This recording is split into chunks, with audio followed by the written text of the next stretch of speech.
after you present the truth of Islam, you don't have to force him. You don't have to convert anyone at the point of the sword or the point of the gun. It is forbidden, it is haram to convert anyone at the point of the sword or at the point of the gun. But it is compulsory, you have to deliver the message. Deliver the truth. If he does not accept it, then say that no compulsion religion. Truth stands out here from here. But before you speak, you only know two verses of the Quran. Lakum dinukum waliya din and la ikraha fid din. Finish. That gives us a blank check that we should not do dawah. Finish. We have done the job. Quran gives us permission that we have to sit and just relax. And people say that, see, religion is a personal faith. It's a personal belief. It is something to do with an individual. You should not interfere in somebody else's private belief. It's a personal thing. Therefore, we should stick to our religion. You can talk about anything else but religion. It will hurt the person's feeling. I do agree, religion is a personal belief. I've got no objection with that. But let me give you an example. Let's suppose you go somewhere on a hill station for an outing with your family. You have your wife and your children along with you. And one of your child is a small child of hardly 3 years old. Your son. And when you go on a hill station for an outing, while you're talking with your wife, your small son of 3 years old, he runs far away, which you are unaware about. By the time you realize that he has gone far away from you, you see that he has reached the end of the cliff. Even if you shout, your voice can't reach him. You can only see him as a minute dot from there. And you see that he is very close to the cliff. He is walking closer and closer to the cliff. Even if you shout, your voice won't reach him. There you see that close to your son is an elderly gentleman, a very good pious gentleman who's standing. And your son is, while walking and running, he comes closer to the cliff, to the end of the cliff. And he's very close to the elderly gentleman. The elderly gentleman sees him, but he minds his own business. And your son, he falls over the cliff. Then you can see this from far away. The moment you approach that old man, won't you blame him? Won't you? You say that the elderly gentleman, he had knowledge. He had some intelligence. Couldn't he have stopped my small son from falling over the cliff? Only thing he had to do was to stretch his hand. He did not even have to take a step forward. He was so close to that young son of mine. Only thing he had to do was stretch his hand and my son would have been saved. Believe me, that elderly gentleman didn't push your son.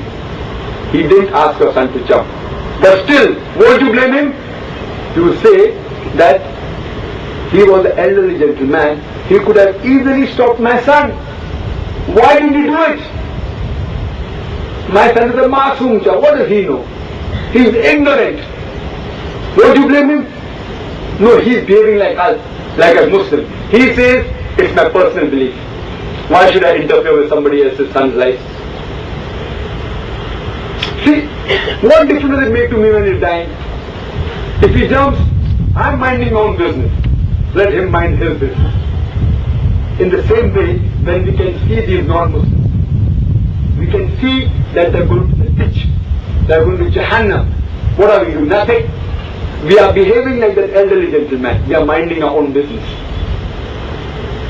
We are minding our own business. We aren't making any effort to see to it that the people around us are prevented from entering the hellfire.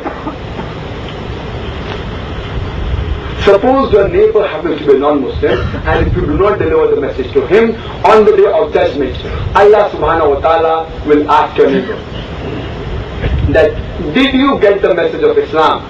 He said, no, Allah bari ta'ala, I didn't get the message. So Allah says, Allah will tell him that it was your duty to see to it that you obtain the truth. Because if you didn't obtain the truth, you have to go to hell. Allah will ask you that, Did you deliver the message to your non-Muslim neighbor? And if you say no, you will follow him. You will follow him.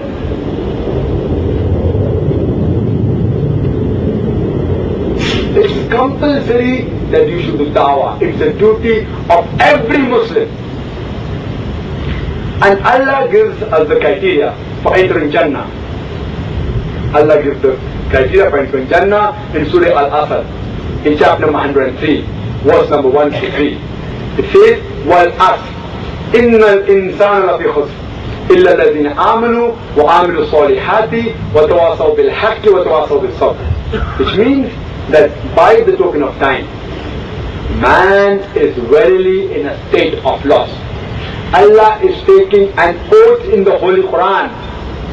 By the token of time, it is one of the biggest oaths that Allah takes in the Holy Quran.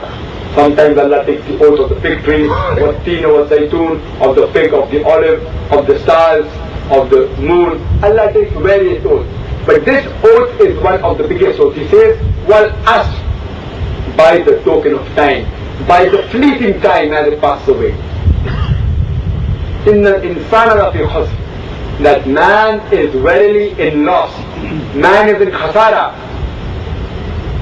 Illa alladhina amanu, except those who have faith. Amanu salihati, those who have righteous deeds. Watawasaw bil haqq, those who exhort people to the truth. And watawasaw bil sabr, those who exhort people to patience and perseverance.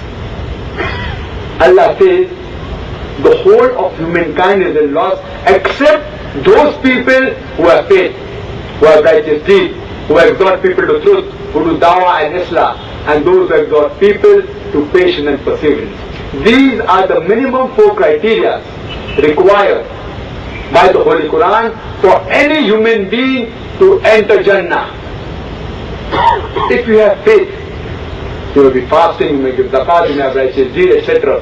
But if you don't do dawah, you shall not enter Jannah. Allah says, minimum 4 criteria required. Faith, righteous deeds, dawah and islah, that's exhorting people to truth, and exhorting people to patience and perseverance. All 4 are important. If any one of this is missing, Allah says that all 4 criteria are required. If anyone is missing, you shall not enter Jannah. It's compulsory duty of every Muslim to do dawah. And Allah subhanahu wa ta'ala says in Surah Fusilat, chapter number 41, verse number 33, that who is better in speech than a person who invites people to the way of thy Lord? Who is better in speech than the person who invites people towards Allah subhanahu wa ta'ala and who says that I am amongst the Muslims? It is compulsory that every Muslim should be a da'i. But it's not compulsory that he should be a full-time da'i. It's compulsory that he should at least be a part-time da'i. But the Quran also says in Surah Al-Imran, chapter number 3, verse number 104, that let there arise out of you a people, a group of people, enjoining what is good and forbidding what is wrong. That means the Holy Quran says that amongst the Muslims, there should be a group of Muslims who should be full-time da'is. And it's the duty of the rest of the Ummah to support these da'is. Dawah is compulsory for everyone. How we have full-time doctors, full-time engineers, full-time teachers, why don't we have full-time missionaries? Why don't we have full-time da'is? Why? We keep the leftover for Islam. You know, a free time. Those people who are rejects of society, we put them into the field of Islam. Suppose our son fails, then we say we put him to Daawah. We want to make him Hafiz al-Quran. He fails in the school, we take him out and put him in a madrasa. See, Islam requires the best of people. Why don't you put your son who has become an engineer into the field of Islam? Why not? Put the cream of the society into the work of Islam. It is the opposite. When you find that he's handicapped, is unfit. So you